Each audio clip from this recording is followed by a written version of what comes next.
तो दोस्तों भारत में वैदिक काल के बाद धार्मिक आंदोलन का टाइम पीरियड आया। दोस्तों ये जो टाइम पीरियड था वह आपका 600 बीसी से 400 बीसी के लगभग रहा है। इसी टाइम पर भारत में बौद्ध धर्म एवं जैन धर्म का विकास हुआ था। दोस्तों यह जो टाइम रहा है और इस टाइम को दोस्तों भारत में द्वितीय शहरीकरण के रूप में भी जाना जाता है।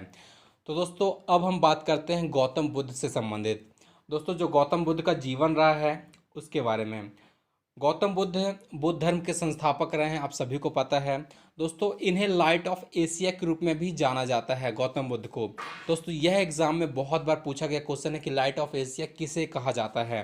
ठीक है दोस्तों, गौतम बुद्ध का जो जन्म है वह आपका कपिल वस्तु में लुम्बिनी वन में हुआ था। कब हुआ था? वैशाख पूर्णिमा के दिन हुआ था। दोस्तों कई बार इनसे जो है वंश पूछा जाता है कि जो गौतम बुद्ध है वह किस वंश से संबंधित है। तो ये आपके शाक्य वंश से संबंधित है, जो कि एक क्षत्रिय वंश रहा है। दोस्तों जो आपका कपिल वस्तु है वर्तमान में कहाँ स्थित है? ये आपका नेपाल में स्थित है, तो याद रखिएगा गौतम बुद्ध का जन्म नेपाल में हुआ था। दोस्तों गौतम बुद्ध के पिता सुद्धोधन कपिल वस्तु के छोटे से गणतंत्र के राजा थे और इनकी जो माँ रही हैं उनका नाम महामाया था, जो कि कौशल वंश की एक राजकुमारी थी। दोस्तों जो गौतम बुद्ध की जन्म हुआ था, जब गौतम बुद्ध का जन्म हुआ था उसी टाइम पर इनकी जो माँ है उनकी मृत्यु हो गई थी। और उनकी मृत्यु के बाद इनका जो पालन पोषण कहें या फिर उनकी जो देखभाल कहें, दोस्तों उनकी जो मौसी रही उनका नाम था महाप्रजापति गौतमी ने इनका पालन पोषण किया था। ठीक है दोस्तों, महाप्रजापति गौतमी के पालन पोषण करने के कारण ही दोस्तों इनका जो नाम है वह आपका गौतम बुद्ध पड़ा था। ठीक है, तो याद रखिएगा। दोस्तों गौतम बुद्ध का बचपन का नाम जो है वह सिद्धार्थ रहा है। गौतम बुद्ध के जो मौसी ने दोस्तों महाप्रजापति गौतमी, उन्होंने ही सबसे पहले जो है बौद्ध धर्म को अपनाया था। ये एग्जाम में बहुत बार पूछा जाता है, तो याद रखिएगा। दोस्तों आज के सेशन में हम सिर्फ उन पॉइंट्स को ध्यान में रखेंगे जो कि आपके एग्जाम में पूछे जा सकते हैं।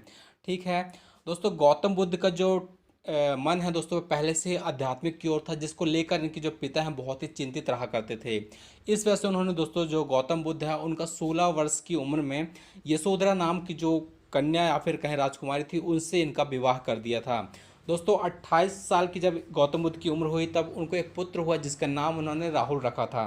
ठीक है दोस्तों, इतना सब कुछ होने के बावजूद भी उनका जो मन है दोस्तों वह संसार की ओर नहीं था, जिसकी वजह से इन्होंने दोस्तों 29 साल की उम्र में गौतम बुद्ध ने अपना घर त्याग कर दिया था, गृह त्याग कर दिया था। और दोस्तों 7 वर्ष तक गौतम बुद्ध ज्ञान की खोज में इधर उधर भटकते रहे। इसी समय काल के दौरान गौतम बुद्ध की मुलाकात बिंबिसार, उदयक और अलार कलाम से हुई थी। यहाँ पर एग्जाम में पूछा जाएगा कि जो अलार कलाम है दोस्तों वह गौतम बुद्ध के पहले गुरु हैं। ठीक है, तो एग्जाम में बहुत बार पूछा जाता है। दोस्तों उसके बाद गौतम बुद्ध 35 साल की उम्र में उरुवेला नामक स्थान पर पहुंचे थे। और बाद में दोस्तों जो आपका उरुवेला नामक स्थान है वह बिहार के बोध गया के नाम से जाना जाता है। ठीक है, तो याद रखिएगा एग्जाम में यह पूछा जाता है।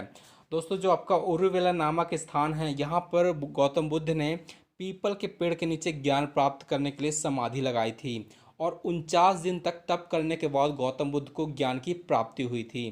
दोस्तों तभी से इस पीपल के पेड़ को बोधि वृक्ष के नाम से जाना गया है। ठीक है, तो एग्जाम में पूछा जाएगा। और दोस्तों ज्ञान की प्राप्ति के बाद जो बुद्ध हैं उनको गौतम बुद्ध के नाम से जाना जाता है। दोस्तों बुद्ध का यहाँ पर जो अर्थ है वह ज्ञान की प्राप्ति को कहा जाता है। ठीक है दोस्तों, पवित्र बौद्ध स्थल जो आपका बोध गया है वह आपका फल्गु नदी के किनारे स्थित है। दोस्तों ये सारे इम्पोर्टेंट पॉइंट को आज हम इस वीडियो में कवर कर रहे हैं, तो सभी को ध्यान में रख के चलिएगा।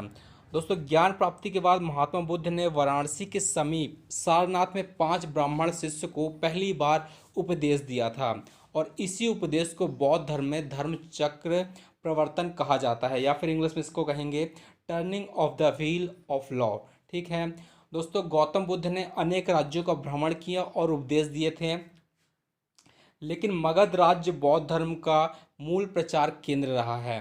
दोस्तों इसलिए बिंबिसार, उदयन जैसे जो शासक रहे हैं वहाँ के महात्मा बुद्ध के अनुयायी बन गए थे। ठीक है, तो याद रखिएगा।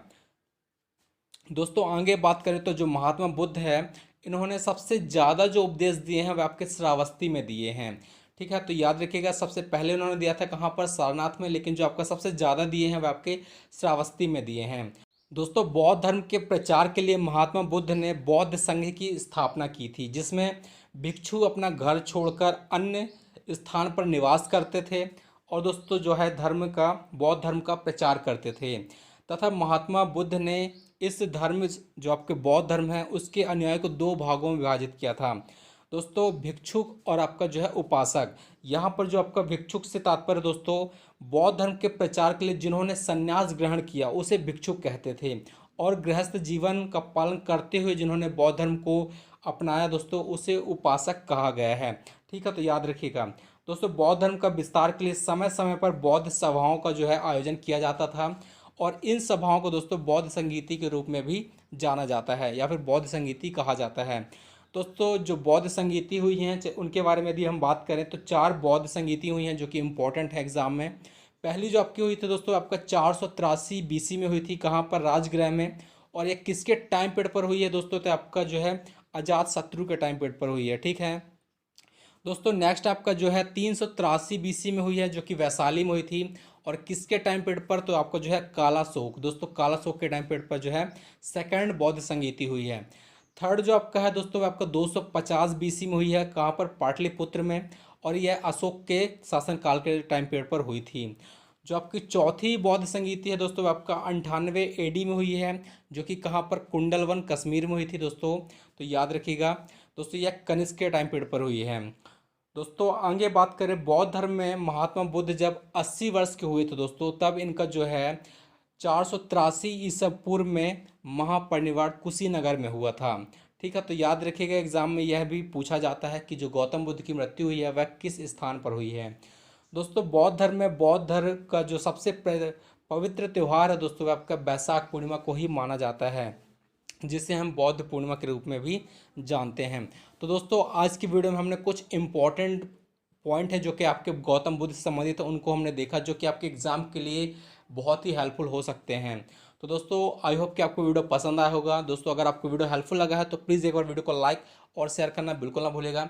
मिलते हैं नेक्स्ट वीडियो में कुछ इंपॉर्टेंट टॉपिक को लेकर के, तब तक के लिए धन्यवाद। जय हिंद, जय भारत।